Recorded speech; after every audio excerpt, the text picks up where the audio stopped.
Welcome to the Radiate Wellness Podcast. I'm your host, Christi Clemons Hoffman.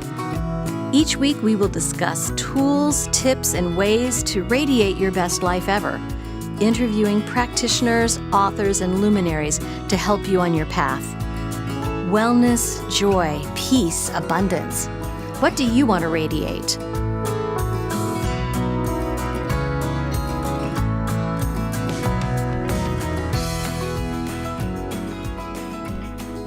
So first of all, I like to start off with a quote. Intuition is a very powerful thing, more powerful than intellect in my opinion. Anyone know who said that? Okay? No, but I have a quote from him later. Steve Jobs. Steve Jobs. Yeah.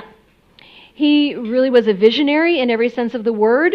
He was a visual intuitive. He really trusted that intuition. It never failed him. He may have made some missteps from time to time, but really it just led him to greater and greater success, and he credits his intuition for his success. All right, so think you're pretty intuitive? You're in good company. Warren Buffett, Oprah, also very intuitive. Bill Gates, Napoleon Hill from the 1920s, who wrote Think and Grow Rich. Albert Einstein. Somebody said Albert Einstein earlier, and there's a great quote from him. The only real valuable thing is intuition. Okay? And all of these people credit their success to their developed intuition. This is not a woo-woo, airy-fairy type of gift that we all have. It is something that we can rely on, and it's something very universal. Even if you're not in touch with your intuition, you can learn to develop it, and you can learn to trust it. And we'll talk about a lot of different ways to do that. All right, so the 7 attributes of intuitive business leaders, Steve Jobs, of course, included. First of all, they take action based on vision. These intuitive leaders are not motivated by external goals. They're inspired by their inner vision. Next, they set trends. They do not follow them. Intuitive leaders are bored by doing the same thing that everyone else is doing, and they receive great satisfaction by creating approaches, products, and industries that are original and transformative. These are things that they do that are different than everyone else because they've got the vision to see what that could be, whether it's an innovation, a product, or service, or a new way of doing things. They think outside of the box, and they don't follow along what's already been done. Innovative and intuitive business leaders are able to let things go that no longer work, no longer viable. They grasp the important lessons which empower them to cultivate new plans of action and move forward with greater certainty and focus. And further, intuitive business leaders allow others on their team to thrive, to excel, and to contribute. They don't do it on their own. They realize that intuition can be a collaborative effort. As people who feel and sense things deeply, they know how to support and encourage the members of their team by creating trust and connection, so generating a safe yet energized environment that brings out the innovative best in everyone. And I don't know if you can see this, but I've highlighted, italicized actually, the words feel and sense things deeply. This is very important for reasons that we'll get to, but people who are highly intuitive, they're in touch with these senses of feeling and emotion that allow them to have greater access to their intuition. Next, they thrive when others say it can't be done. Oh yeah, watch me. They excel even more when creating something that no one else has considered before and that many would think impossible, because often these things seem impossible that they do because they've not been done before. But intuitive business leaders know differently. 6, they ask evolved questions. How can we be different? Will generate more results than questions like, how do we do less and make more? How are we different? How can we be different? Certainly, Steve Jobs mastered this. In fact, the tagline for Apple products for a long time was Think Different. And those products revolutionized many of the way we do things. Next, these leaders are able to cultivate solutions and courses of actions in multiple directions. They're not linear. They don't take action based in linear thinking. They're able to combine their experience and improvisation to cultivate an expansive middle ground of vigorous creativity that leaves old paradigms crumbling in the dust. So doing things in a new way, seeing the vision beyond what's already been done, that's what truly innovative and intuitive-based leaders do. So what is intuition? It's that gut feeling. Courtney referenced that earlier. She said, I felt in my gut, right? It's that gut feeling. It's the hunch that we have that we can't explain. It's an instinct. Much like animals have instinct. They know when an earthquake is coming. They know when floods are coming. We have a similar type of instinct that lets us know what's going to be in our best interest and what's maybe not in our best interest. It's a spidey sense, if you will. It's also that still, soft voice within. And it's easy to ignore, and it's easy not to pick up on it. Intuition's also that inner knowing. I don't know how I know it, I just know it. It's that idea that pops into your brain out of nowhere. And this is how I've lived my whole life. I was a very intuitive child, and I just knew things. And I didn't know how I knew them, but I just did. It's an innate guidance that guides us through our life. Intuition is your brain on autopilot. The conscious mind stops functioning, the intuitive mind takes over. The intuition is actually much smarter than your conscious mind can be. It's something we all have. We're all born with this intuition. We're all born with this instinct. We can learn to turn it off. We can learn to not trust it. Or we can learn to develop it and trust it. I love this quote. Indiana Jones, I have a bad feeling about this. Right? I think this pretty much sums it up. He didn't let that stop him, but he knew going into situations that things might not work out well. We all have this sense. You know, how many of us have had a sense of, I really shouldn't have done that, and I knew that? Yeah? Mm-hmm. Okay, so what can we do with our intuition? We can create new products, new services, new ways of doing things. We can create because we're dismissing what's been done before, and we're looking at it with that greater vision.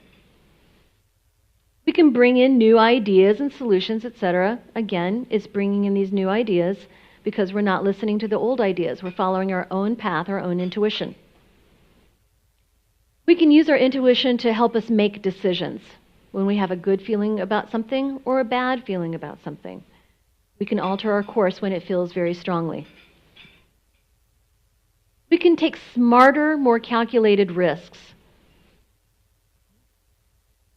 We can also avoid bad situations and discern real threats from imaginary threats. I like this graphic. I don't know if you'll be able to see all of it because it's kind of small. But we start here when what we do with our intuition, first of all, we're taking in data. Data's down here. It's statistics. It's facts. It's numbers. It's figures. We're gathering this data to form information. Information is the trends between the data. It's what's similar. It's the patterns of this data. We apply it to our knowledge. What do we already know?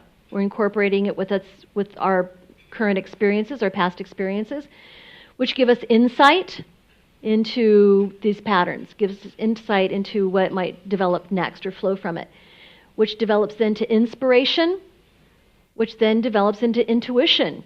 So basically we're taking our intuition from all of these things that we already know and allowing our intuition to take over, which then leads to innovation. So we can even think of it backward. If we're wanting to be innovative, how do we get there? Well, we listen to our intuition, which was founded on our inspiration, based on our insight, coming from our knowledge, coming from information, and coming from data. We'll be talking about this further in the next couple of slides. Any questions so far? So where does the intuition come from? I love this quote from Rumi, the poet. There's a voice that doesn't use words. Listen. And it can come in a variety of different ways. So it may come from the collective consciousness, all of the thoughts and experiences and feelings and emotions around us. We're swimming in all of this all the time. If you went to my last talk on protecting your energy, I talked about how all of our thoughts and our energy circulates around us. So our intuition comes in part from the collective consciousness, from the subconscious, the part of our mind that is behind our consciousness, from your higher self. We can also call it our soul or oversoul, if you believe that type of thing. I do. So that can come from your higher self, from God, from spirit, the divine, again, whatever you call it, however you're on board with that. But really, does it matter? Right. When we are living in our intuition and we're trusting it, it doesn't matter where it comes from. It just matters whether we can trust it and we feel comfortable with it. And if we're listening and paying attention to it. So no matter where it comes from, just know that it's something that you can trust. And if it's positive and helpful, then it really doesn't matter where it comes from. Just know that you can trust it. All right. So intuition and action. These are some actual case studies. So in early 2001, Patrick had this nagging and reoccurring feeling that he ought to move some of his finances around, some of his investments. He ignored that feeling time and time again, and he suffered a huge financial loss on September 11th.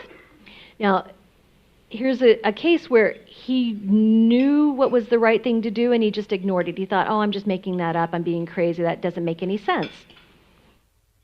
And the next story. In 1996, Cindy was invited to a birthday party for somebody she barely knew, and it was half the country away. She had a very strong feeling that she couldn't ignore, that she should go. And she even had to borrow $200 for airfare. At the party, she met the man that she later married, and they discussed marriage that same night. Oh, I just got goosebumps. So it made absolutely no sense for her to go to this party. She received the invitation in the mail. She's like, I barely know this person. It might be good networking, but I'm really not in that circle. I don't have the money for it. Every reason that she shouldn't go to this thing, but she just had this nagging feeling that she couldn't ignore. I need to be there. And it turned out that it changed her life. And then the last story. After accepting a lucrative position, Angela became extremely ill. She had a feeling that it had to do with this job, so she turned it down. Shortly after, the promised merger that was to lead to bigger incomes for everybody was put on hold, and the employees were losing money. The lesson? If something doesn't feel right, it probably isn't. And there's a reason for that. Our intuition rarely lies. In her case, she could have thought, well, it's the stress of changing jobs that's caused me to be sick. Oh, there's something going around. Oh, my mother had this, my father had this, so I would get it too. There could have been any reasons that she'd latched on to for why she would be sick. But she really had a feeling that it was this new job that she was about to take. When she turned it down, it turned out that was the right course of action. She would have lost money had she taken that position. So she trusted that nagging feeling. All right, so when to follow your intuition? First, it's often right about trust, whether you should trust somebody or not trust somebody. If you feel like you can trust them, great. If you feel like you can't, listen to that. Gather more information, more data. It's right about positive growth. I had this nagging feeling, this nagging intuition that I should buy a drum. And I thought, why buy a drum? The answer came, you need to do drumming circles. Really, I hate drumming circles. I really don't like drumming circles. Why would I do that? Get a drum. No, get a drum. Okay, so I got a drum. And I went to some drumming circles. Oh my goodness, it was immediately healing and transformative. And I seriously crave drumming circles now. That was something that was positive for me, and it was a step in a new growth avenue. So whatever makes you feel passionate and connected, follow that. Listen to what excites you or draws your deep interest. If you feel there's a new area to learn about or master, then make a plan and move toward it. You might feel like you need to learn web design for some reason, you don't know why. Photography, don't know why, but you feel drawn to it. Pursue it. There's no harm that can come of that, and only growth. The intuition is always right about what's positive for your growth. Intuition operates best after effort. Don't listen to your gut if it says quit before you've really started it. That's fear, not intuition. If something inside you discourages you from taking on new or difficult things, it's probably just fear. Intuition is most accurate in movement, forward momentum. So take a couple of action steps toward what you want despite the fear. Reevaluate. If you're truly, truly feeling fear after you've started forward movement, you might listen to that. But just know that it can disguise itself as fear sometimes. Intuition reminds us about our faith. If you sense that it's time to reconnect with your values, that you've strayed off of your own internal path, or you feel that you're not being your best self, then listen to that message. It's not going to steer you wrong. Your intuition is reminding you to connect to something higher, to connect to your bigger values. Now we're going to move on to how to grow your intuition. We're all born with it. We all have access to it, but we can also develop it and grow it. First, you want to recognize your intuition. You want to listen to it. You want to trust it. Repeat as necessary. Listen, recognize, listen, trust, repeat. Over and over again. The more you trust it, the stronger it gets.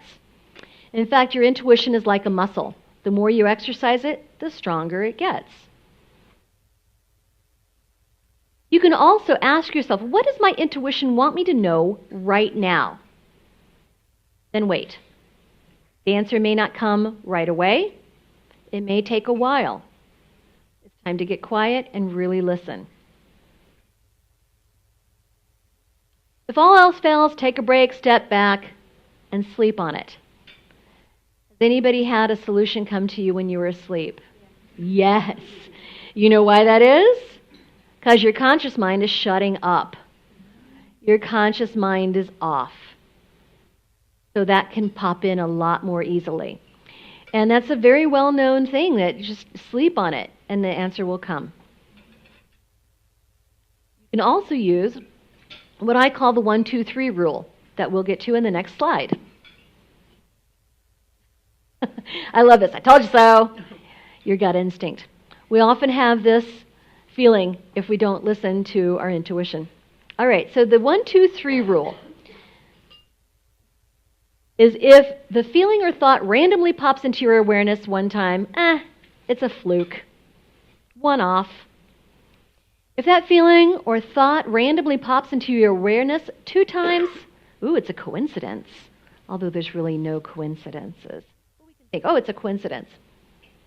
And then if the feeling or thought randomly pops into your awareness 3 times, act.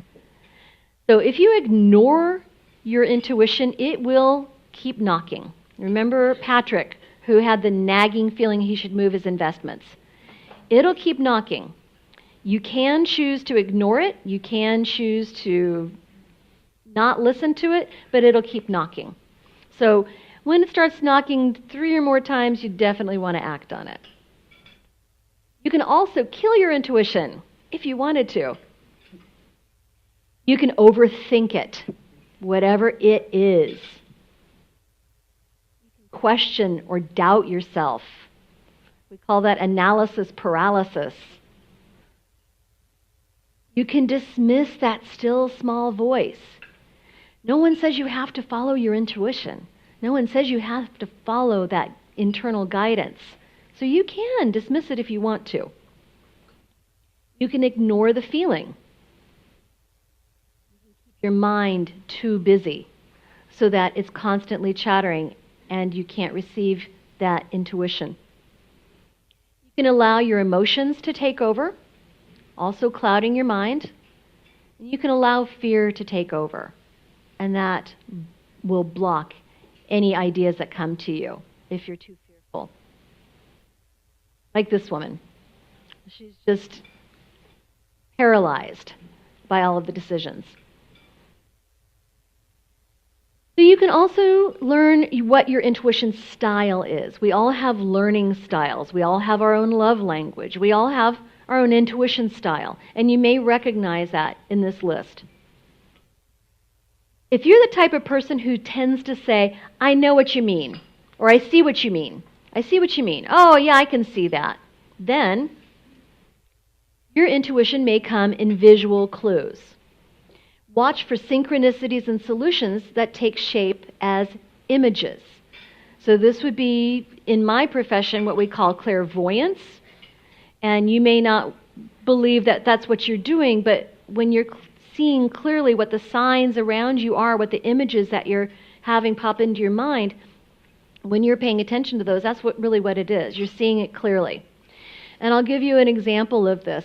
I was going through a very bad period in my life, the breakup of a relationship, and I was driving down 71 Highway to my therapist's office, and I was listening to all of these CDs at the time of Abraham Hicks. I know Mona knows them.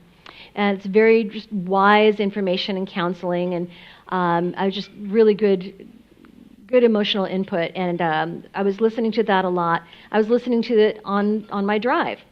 And I was driving along, driving and crying, Abraham, if you're listening to me, I need to know that you're there, and I need to know everything's going to be okay. A panel van pulled in front of me. On the back of the van, it said, Abraham, the name you know, the people you trust. It's not always going to be that blatant.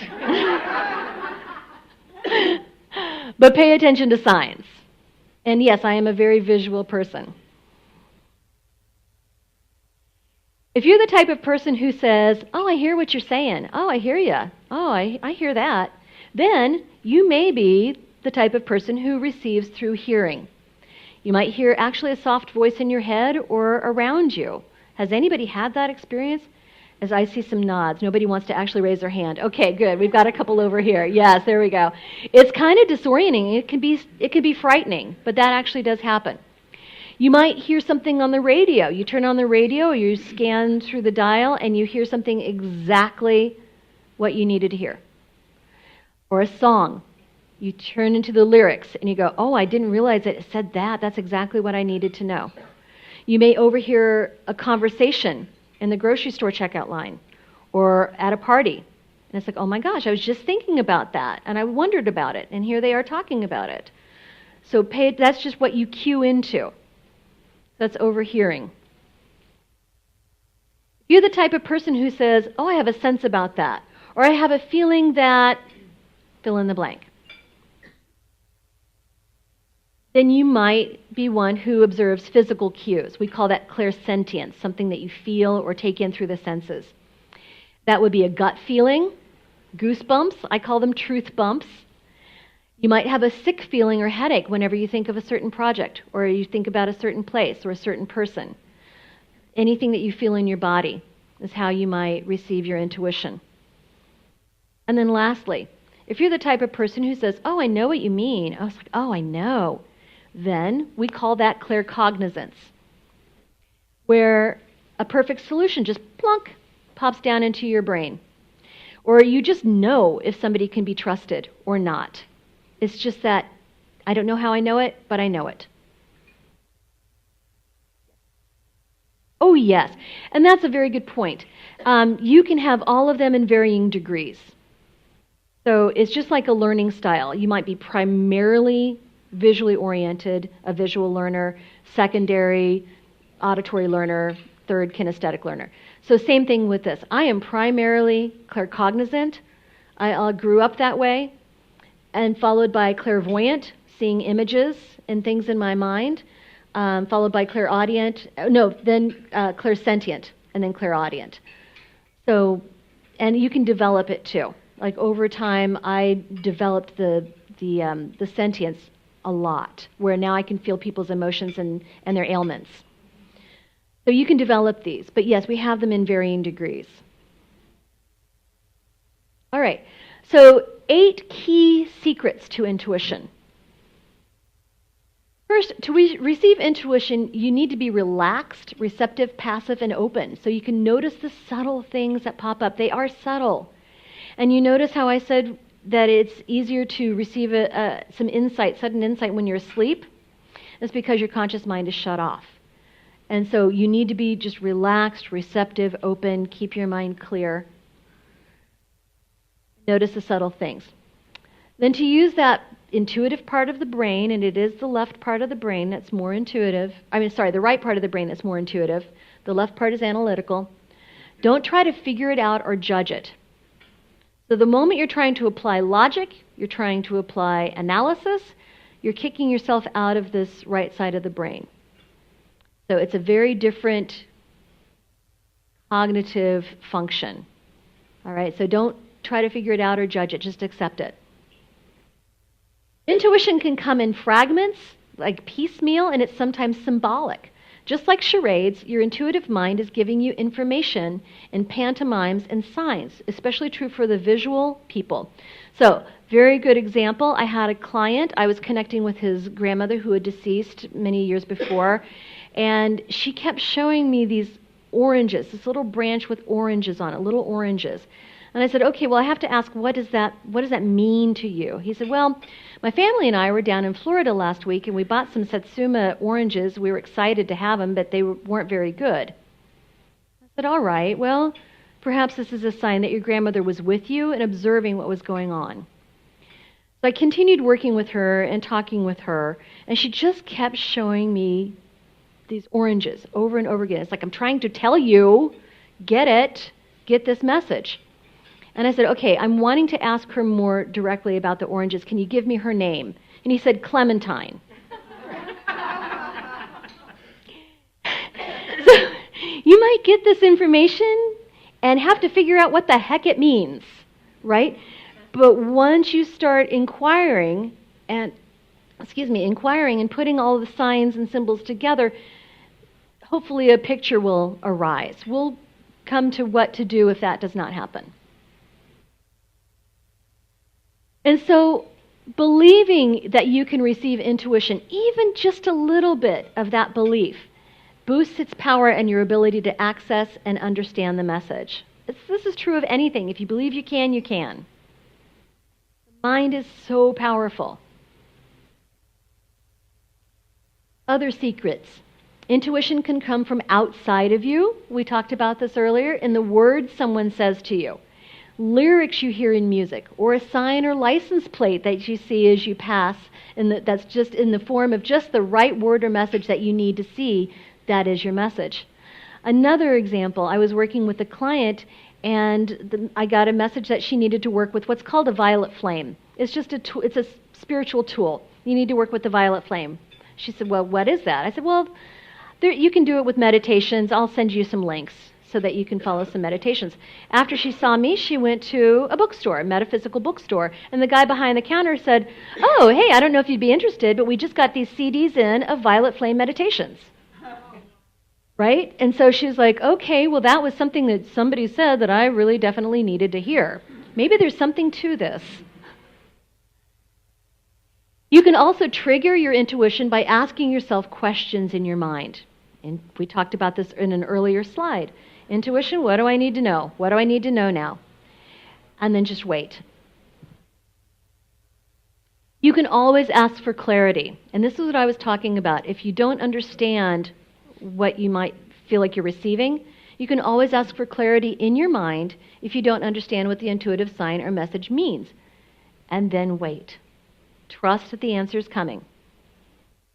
It may not come right away, right? It may take a few days, maybe a week or more. But just trust that the answer is coming. Also, you have to let go. Let go of the conscious mind. Let go of the need to analyze. Let go of the need to have logic applied. Let go to access your highest intuition. Forcing an answer can actually block you from receiving an answer. If you don't get an answer right away, let it go. I will spare you the song. So using intuition in business, and this is probably what's of most interest to all of us right now as business people.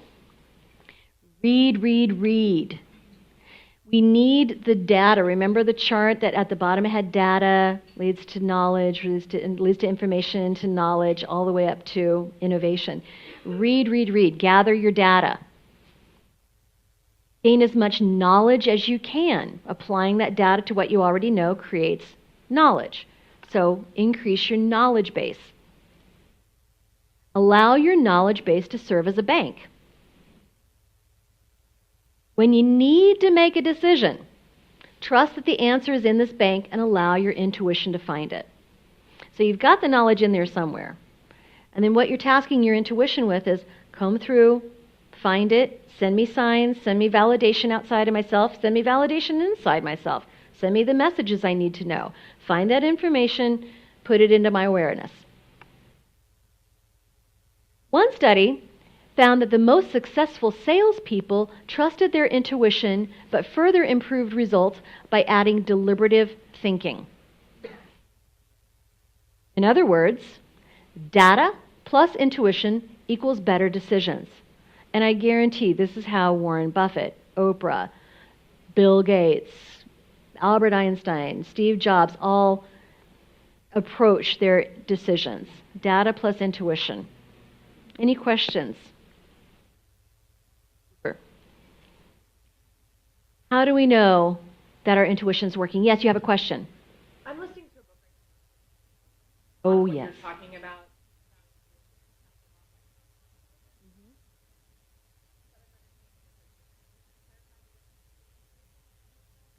Perfect. The question was, for those of you live streaming, what is the difference between intuition and emotional intelligence? Well, the short answer is they're very, very similar. And remember, several slides ago, I highlighted that people who are innovative business leaders, they feel deeply and sense things deeply. So that is the emotional intelligence part. So when we open up our emotional intelligence, we are more sensitive to what's going on around us. We understand what people are feeling and experiencing. We understand the energy around us, which allows for greater intuition. They are very, very similar, and I would say they dovetail together, right? Flow together very well. Okay, they're not replaceable for one the other, but somebody who's very intuitive will have a high emotional intelligence, and vice versa. That's the same part of the brain we're using. So, of course, the right side of the brain is our emotive, our sensitive, our more spiritual, connected side of the brain. And when we're swimming in emotions and when we have that emotional intelligence, we're more open to receiving intuition. Does that make sense? Absolutely. Good, good. Does that answer your question? Yes. Okay, good.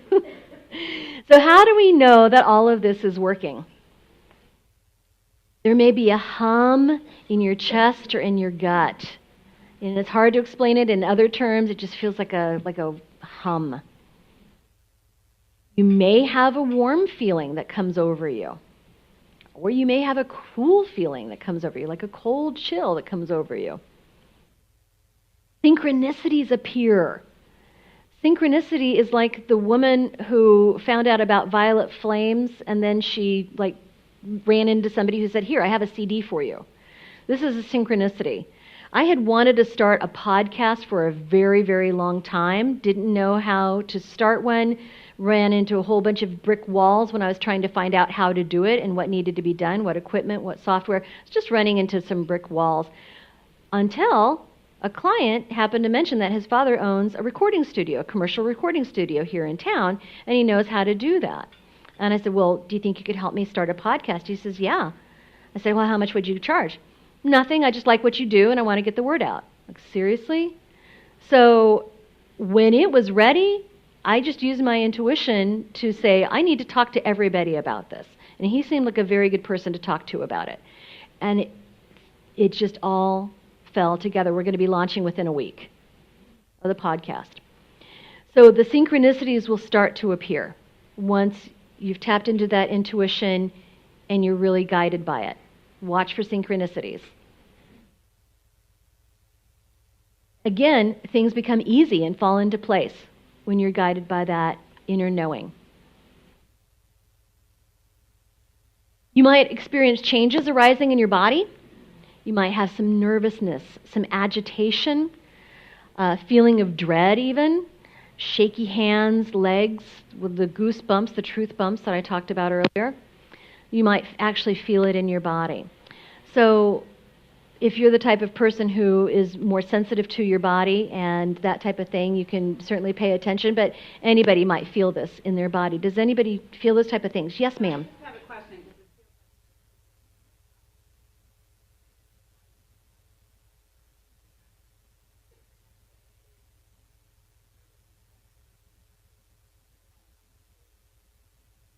That is a very good question. The question was, why these seem like very different things. Why do some of these things seem very positive, but changes in your body may be very negative? Well, if this is something that you really shouldn't do, you shouldn't trust, you'll feel it negatively in your body. When it's positive and it's in the right direction, things will start to flow together. Does that make sense? So this would be for the changes in your body, the nervousness, the shakiness, the gut feeling, the sinking feeling, the feeling of dread. Don't do that.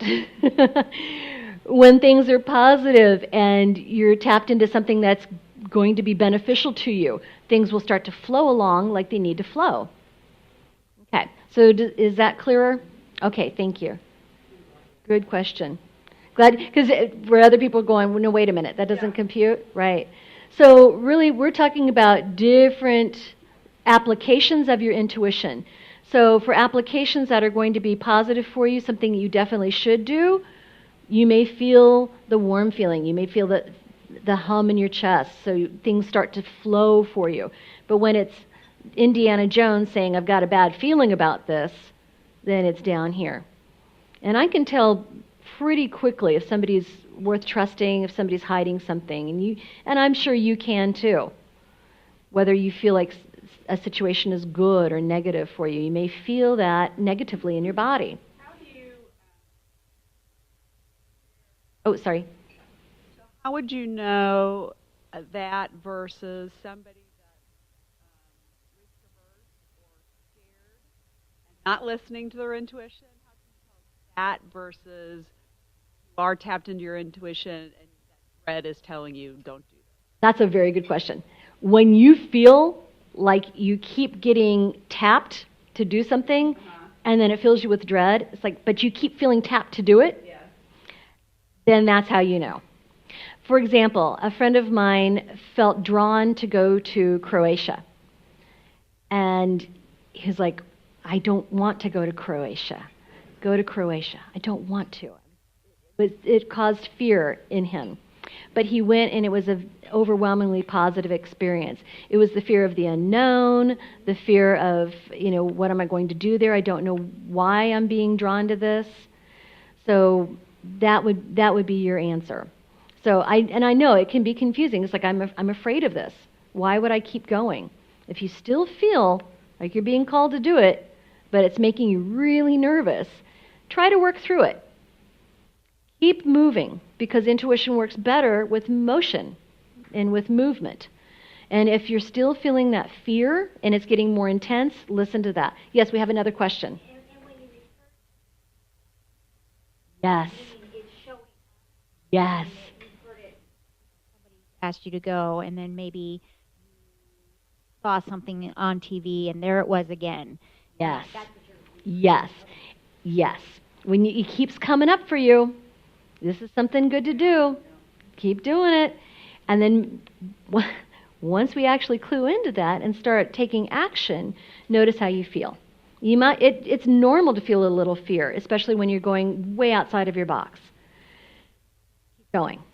If it still feels overwhelming and your feeling of, I need to do this, changes to the negative, you might pay attention to that. Any other questions like that? These are excellent questions. Excellent questions. And that's honestly what keeps us from using our intuition, right? We feel guided to do something. It's like, but that's scary. Like my podcast. I kept having this nagging feeling, do a podcast. That's really putting myself out there. Do I want to do that? Do a podcast. Will I be able to find people who want to be on? Do a podcast. And the same thing with buying the drum. I don't want a frickin' drum. I hate drum circles. Get a drum. So it's that type of thing. We can argue with it, and we can ignore it, and we can say, yes, but when we still get that nagging call, you can always change your mind later if you want to, but just follow that call when it keeps coming up. Okay? And if it feels really, really awful, really negative, and you're feeling that in your gut, feeling it in your body, then reevaluate. Does that make sense?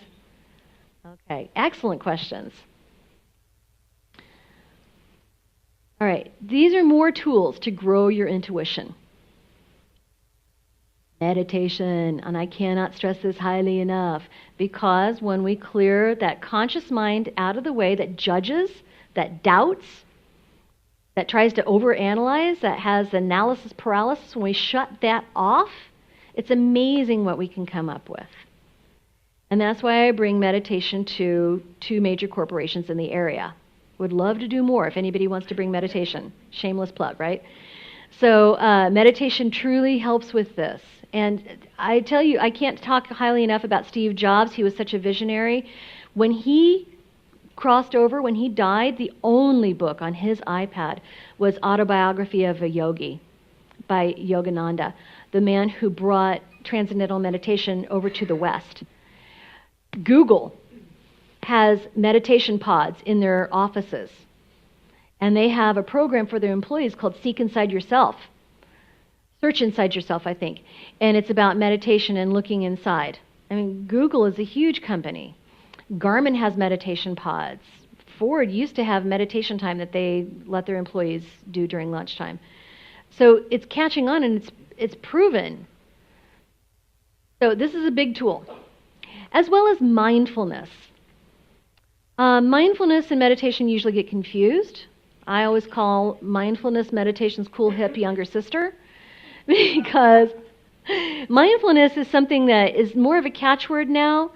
Meditation's been around for thousands and thousands of years. Mindfulness is fairly new on the scene, but really it's basically waking meditation.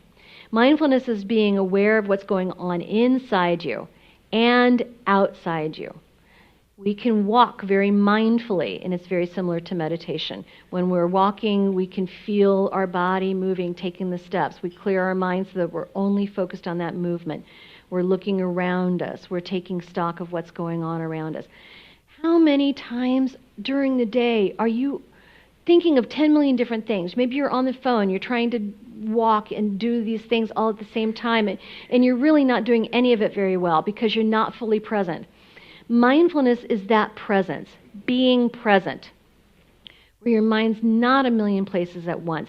You're not racing ahead of in the future, where you have absolutely no power. You're not rehashing the past, where you have no power. You are fully present in the moment, where you have power. Okay? And being mindful is being aware of the sensations in your body, the thoughts in your mind, what's going on around you, so you can notice these subtle signs outside of yourself, the billboards that you pass a million times, and then one day you notice it. It's like, oh my gosh, that's the answer I wanted.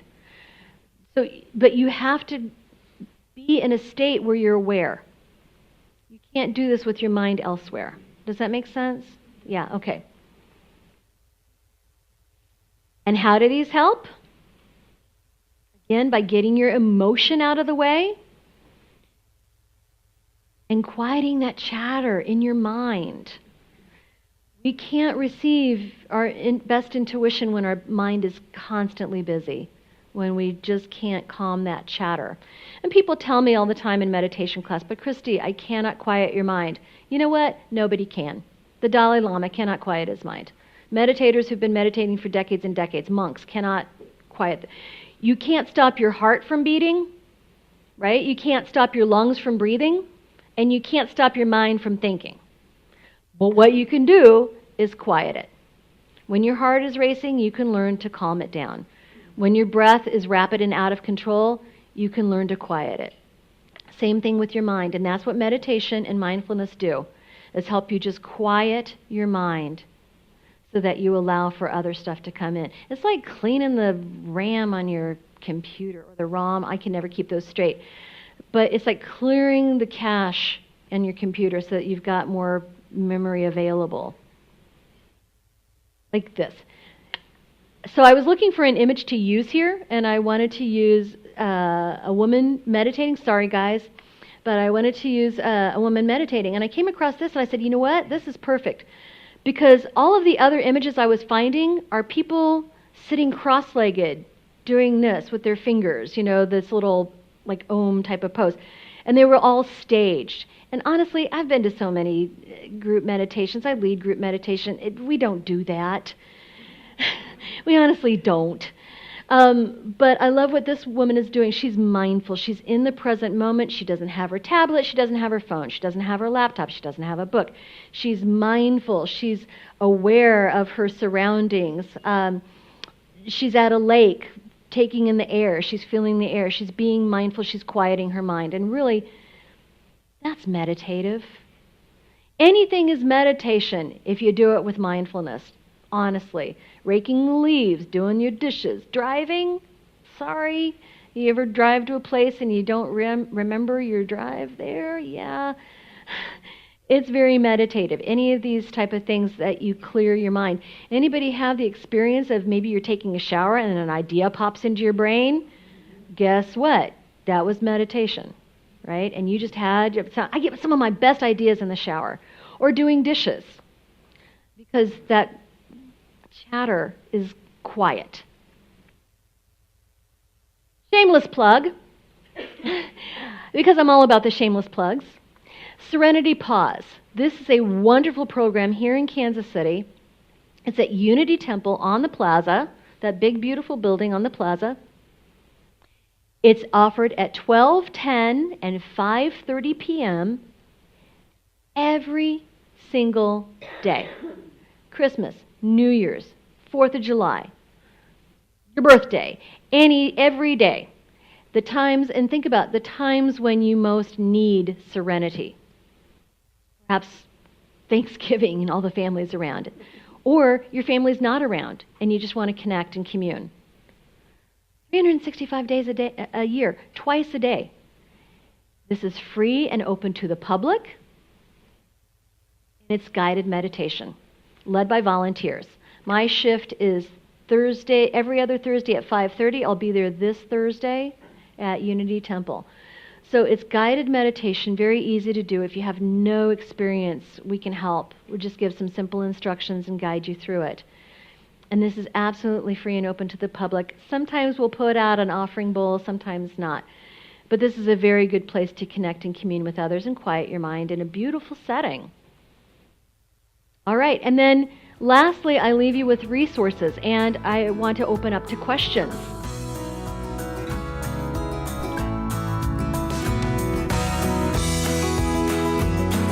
Radiate Wellness is a community of holistic and alternative healers and consultants based in the Kansas City area, dedicated to helping you create spiritual, energetic, and physical well-being.